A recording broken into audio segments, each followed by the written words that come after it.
चलो आओ, so let's start the revision in 3, 2, 1 and go. सबसे पहले इंडेस 20, नाम क्या है? Government grant and accounting for government grant and disclosure of government assistance. ठीक है, इसमें जो काम की बात है उसके ऊपर आ जाना। सबसे पहले किसी भी ग्रांट को रिकॉर्ड कब करने का? Whenever there is a reasonable assurance कि कंपनी कंडीशन से कंप्लाई करेगा and that the grant will be received. इसका रीजनेबल एश्योरेंस होना चाहिए। इसका ये मतलब नहीं कैश बेस पे बुक करना है, नहीं नहीं नहीं, कंडीशन कंप्लाई करोगे और एक रीजनेबल एश्योरेंस है कि ग्रांट मिल जाएगा तो ग्रांट बुक कर लेना। अब अकाउंटिंग के लिए सीधा मेरे बोर्ड नोट्स पे आ जाना। ठीक है, यहां से अपन डायरेक्टली कर लेंगे। अकाउंटिंग फॉर गवर्नमेंट ग्रांट, सबसे पहले आपको देखना है मॉनिटरी ग्रांट है या नॉन मॉनिटरी ग्रांट है। अगर नॉन मॉनिटरी ग्रांट है, पहले इसकी बात कर रहा हूं, तो देखना non monetary grant depreciable asset पे मिला है या नॉन डेप्रीशिएबल एसेट पे मिला है। अगर ग्रांट मिला है फॉर डेप्रीशिएबल एसेट तो दो तरीका है रिकॉर्ड करने का।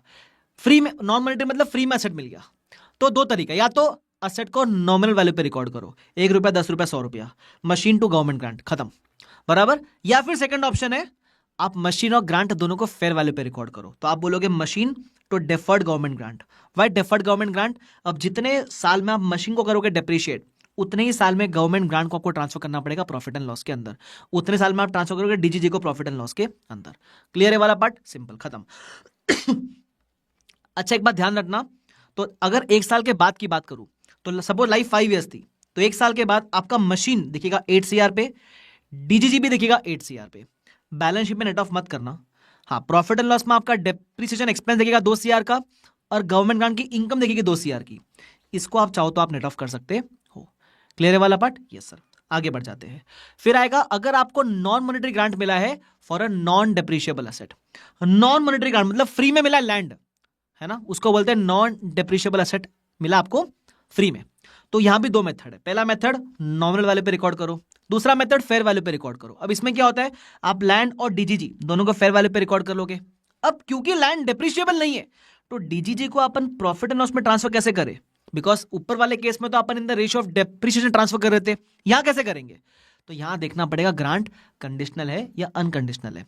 अगर ग्रांट अनकंडीशनल है तो पूरा डीजीजी आप डे 1 पे प्रॉफिट एंड लॉस में बुक कर लेना। लेकिन अगर ग्रांट कंडीशनल है तो देखना कंडीशन कितने ईयर्स की है। अगर कंडीशन 5 ईयर्स की है तो ग्रांट को भी आप over the period of 5 years transfer करोगे प्रॉफिट एंड लॉस के अंदर। Is this clear to everyone? Yes sir. आगे बढ़ जाते हैं सर। फिर आएगा मॉनिटरी ग्रांट। मॉनिटरी ग्रांट मतलब ग्रांट मिला रोकड़े में, कैश में ग्रांट मिला। ठीक है, तो इसमें देखना ग्रांट किस पर्पस के लिए मिला है, डेप्रिशिएबल एसेट के लिए मिला है, नॉन डेप्रिशिएबल एसेट के लिए मिला है, या फिर किसी खर्चे को रीइंबर्स करने के लिए मिला है। If you have received a grant for a depreciable asset तो दो मेथड है। मेथड नंबर 1, नेट ऑफ करके रिकॉर्ड करो। एग्जांपल लेता हूं, मशीन 10 करोड़ का ग्रांट मिला 3 करोड़ बराबर, तो नेट ऑफ वैल्यू कितना हो गया 7 सीआर।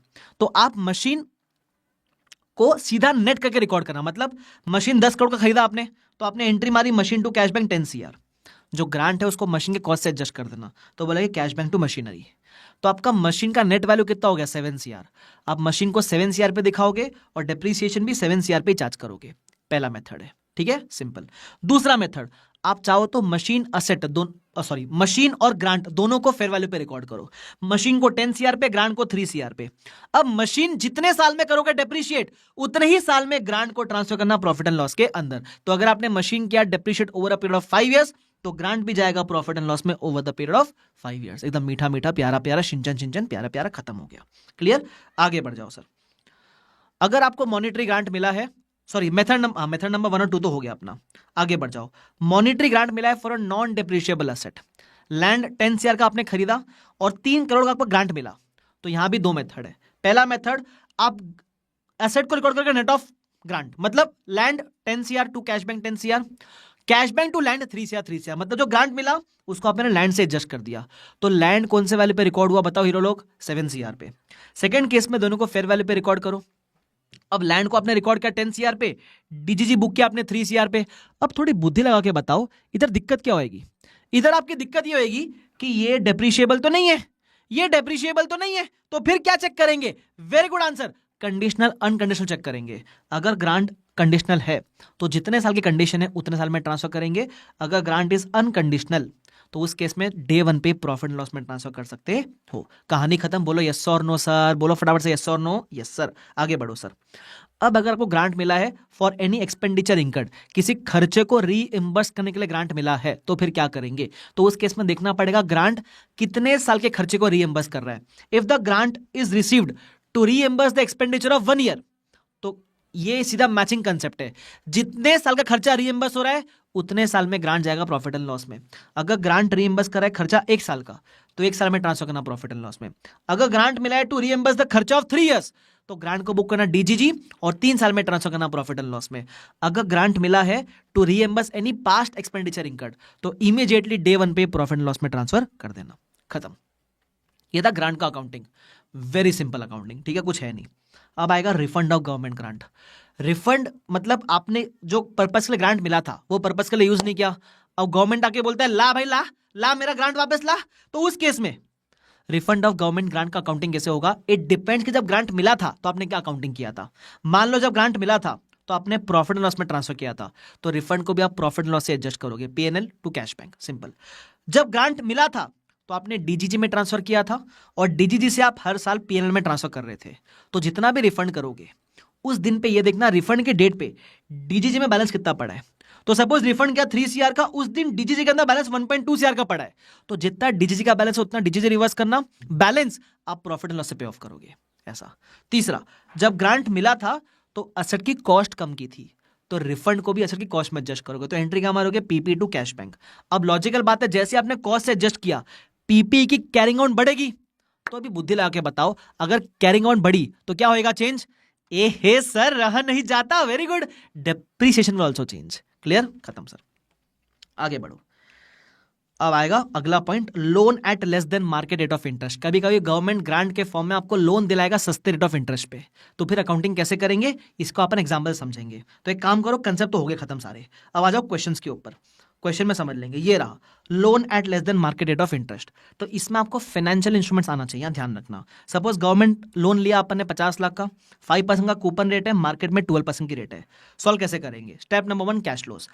फर्स्ट डे पे इनफ्लो हुआ, जो भी कूपन देना है वो और प्रिंसिपल देना है वो, ये हो गया आपका आउटफ्लोज, ठीक है। अब क्योंकि यहाँ रिलेशनशिप है और गवर्नमेंट ग्रांट, तो मैंने आपको सिखाया फाइनेंशियल इंस्ट्रूमेंट में, ऐसे केस में हम फेयर वैल्यू कंप्यूट करते हैं at present value of future cash flows at EIR। तो जो भी फ्यूचर कैश फ्लोज है उसको आप 12% पे करोगे डिस्काउंट, तो आपको मिलेगा प्रेजेंट वैल्यू, ठीक है। ये आपका हो गया fair value of financial liability. पैसा आया डे 1 पे 50 लाख का, लेकिन लायबिलिटी जो 37.38 का बुक किया, तो बचा हुआ होगा आपका government grant. Difference between fair value and TP बराबर। Step number 4 EIR, step number 5 LAT, मतलब इस फाइनेंशियल लायबिलिटी को आप 12% पे इंटरेस्ट बुक करते हुए चलोगे। अब द मेन पॉइंट इज, ये जो ग्रांट का अमाउंट आया 12,61,000, ये हम कब ट्रांसफर करेंगे प्रॉफिट एंड लॉस में? तो ऐसे मत देखना कि सर लोन 5 इयर्स का है तो मैं 5 इयर्स में ट्रांसफर कर दूंगा। अगर ऐसे किया तो मजा आ जाएगा जिंदगी का, कर मत देना ऐसे येड़े की तरह, ठीक है। क्यों? लोन के टेन्योर पे ग्रांट का ट्रीटमेंट डिपेंड नहीं करता है, लोन जिस पर्पस के लिए लिया था उस पर डिपेंड करता है। तो अब इसको कंटिन्यूएशन में हमारे पास इलस्ट्रेशन नंबर 5 है, वो देखो, उसमें कंटिन्यू किया हुआ है 5 के अंदर कि मान लो ग्रांट मिला था फॉर इमीडिएट रिलीफ, तो इमीडिएट रिलीफ का ग्रांट मिला था, तो ग्रांट का जितना भी अमाउंट है सारा डे 1 पे प्रॉफिट एंड लॉस में। अच्छा, मान लो ग्रांट मिला था स्टाफ ट्रेनिंग को रिएम्बर्स करने के लिए for a period of 4 years, तो ग्रांट जाएगा प्रॉफिट एंड लॉस में over the period of 4 years. अच्छा, ग्रांट मिला था to finance a depreciable asset, तो उस केस में in case of depreciable asset 2 treatment है, या तो ग्रांट के अमाउंट को एसेट की कॉस्ट से लेस करोगे, या फिर ग्रांट को अलग से बुक करोगे और एसेट को अलग से बुक करोगे, और जितने साल में एसेट हो रहा है एमोटाइज उतने साल में डीजीजी को प्रॉफिट एंड लॉस में ट्रांसफर करोगे, ऐसा। तो ध्यान रखना प्लीज, यहां मिस्टेक क्या करोगे आप, ग्रांट को लोन के टेन्योर में नहीं, जिस पर्पस के लिए लिया वो पर्पस चेक करना, क्वेश्चन में मेंशन रहेगा, डोंट वरी। क्लियर है वाला पार्ट? खत्म हो गया सर। ये था आपका question number 4 and 5। A very good question, exam में आने लायक क्वेश्चन है, बिकॉज जब ये पूछेगा तो एक नहीं 2 इंडेक्स कवर कर पाएगा, फाइनेंशियल इंस्ट्रूमेंट्स और इंडेक्स 20, इसलिए, ठीक है। उसके बाद एक इलस्ट्रेशन नंबर 15 पढ़ लेना, सिंपल है, पढ़ लेना उसको, इतना कुछ है नहीं उसके अंदर। हाँ, इलस्ट्रेशन नंबर 17। अब इसमें क्या सुनना, ग्रांट मिला 30,000 का, ठीक है, to reimburse a training programme of 18 months, तो ये 30,000 को आप कैसे ट्रांसफर करोगे प्रॉफिट एंड लॉस में over the period of 18 months? अब यहाँ 2 चीज होती है, या तो आप डीजीजी को बुक करके प्रॉफिट एंड लॉस में ट्रांसफर करोगे ओवर द टेन्योर, या फिर सपोज ट्रेनिंग का खर्चा दिया हुआ है, फर्स्ट ईयर में खर्चा इज 50,000, सेकेंड ईयर में खर्चा इज 25,000, तो आप ग्रांट को इस खर्चे के रेशियो में भी डाल सकते हो। इत्तेफाक की बात यह है कि इस क्वेश्चन में दोनों से सेम ही आंसर आ रहा है, बट एग्जाम में आप जो भी फॉलो करोगे उसका नोट लिख कर आ जाना, ठीक है। खर्चे के रेशियो में डालोगे तो नोट लिख कर आना कि हमने इस रेशियो को बाइफिकेट किया हुआ है, और अगर इस रेशियो में डालोगे तो नोट लिख कर आना हमने इस रेशियो में बाइफिकेट किया हुआ है। क्लियर है वाला पार्ट क्या? यस। चलो, is this clear to everyone? Hero लोग? Yes sir. आगे बढ़ो सर। अब आता है इलस्ट्रेशन नंबर 18, एकदम शानदार। इसको फ्लाइंग किसी, तो फ्लाइंग किसी, फ्लाइंग किसी सर दे दी इसको। अब आ जाए, बढ़िया क्वेश्चन करेंगे। क्या बोलता है? Entity A is awarded a government grant of 60,000 receivable over 3 years, 40,000 in year 1, 10,000 in year 2 and year 3, contingent upon creating 10 new jobs, 10 नए जॉब क्रिएट करने पड़ेंगे for a period of 3 years. The employees are recruited at the total cost of 30,000. Wage bill for the first year is 1 lakh, rising by 10,000 each year. Calculate grant income and deferred income to be accounted in the books for the year 1 to 3. Grant की income हर साल कितनी होगी और DGG हर साल कितना होगा वो बताना है आपको, ठीक है। 2 अजम्पशन है, अब यही इंपॉर्टेंट है, ठीक है। क्या बोलता है सुन लो। There is a reasonable assurance that entity will comply with the conditions attaching to them and grant will be received. तो there is a reasonable assurance कि भाई कंपनी कंडीशन कंप्लाई कर लेगा। सेकेंड केस में there is no reasonable assurance that the grant will be received. क्या करे? पहले ए वाले केस की बात करते हैं। इधर आ जाओ। किधर गया किधर गया किधर गया? ये रहा। देखो, सबसे पहले जो मैं ग्रांट को बुक करूंगा, मैं खर्चे के रेशियो में बुक करूंगा। अच्छा, May 24 में आता है ये वाला, वेरी गुड। मैं किस में बुक करूंगा? खर्चे के रेशियो में बुक करूंगा, ठीक है। तो मेरा खर्चा कितना है? फर्स्ट ईयर में मैंने रिक्रूटमेंट कॉस्ट इंकर किया 30,000 का और वेज बिल 1 लाख का था। Recruitment cost is a one time expense, तो सिर्फ इधर ही आएगा ये, ओके। अच्छा, ईयर 2 में वेज बिल बढ़ गया 10,000 से, ईयर 3 में बढ़ गया और 10,000 से, तो इस ये रेशियो आ गया।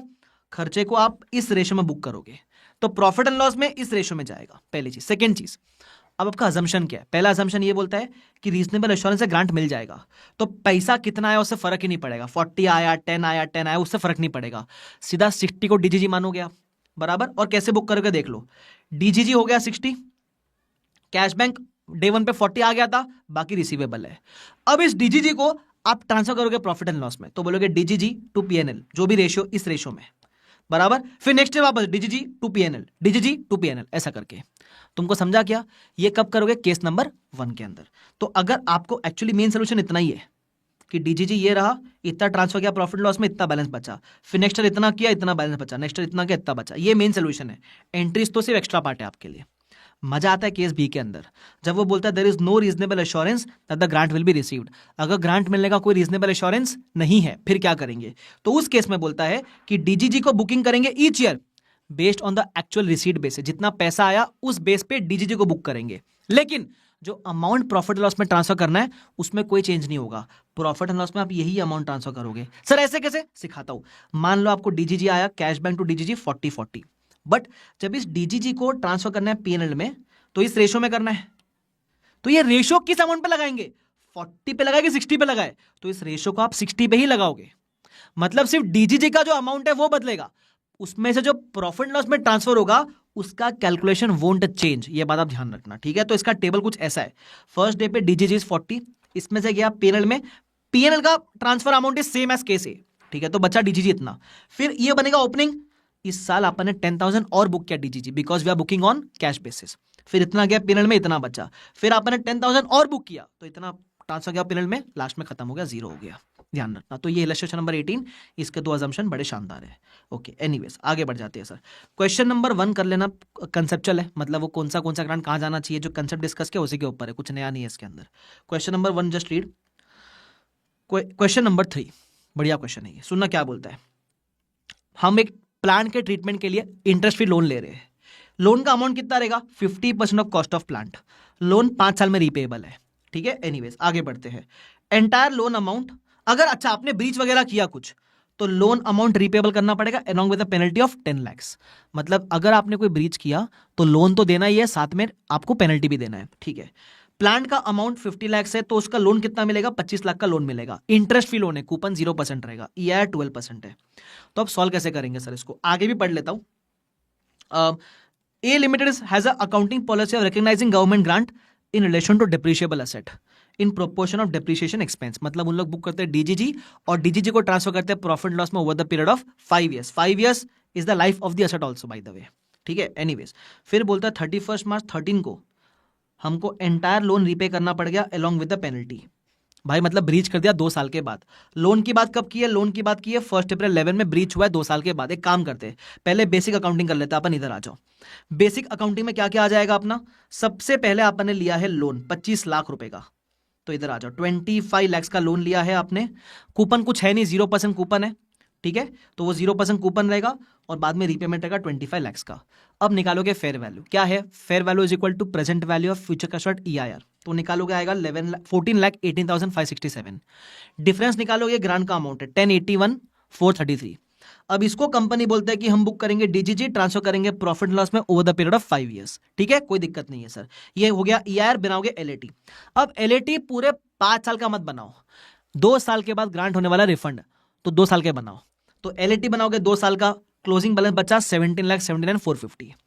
सिमिलरली DGG से आप 2 साल तक कुछ अमाउंट ट्रांसफर कर चुके हैं प्रॉफिट एंड लॉस में, तो इतना ट्रांसफर करने के बाद DGG में बचा है 648,859।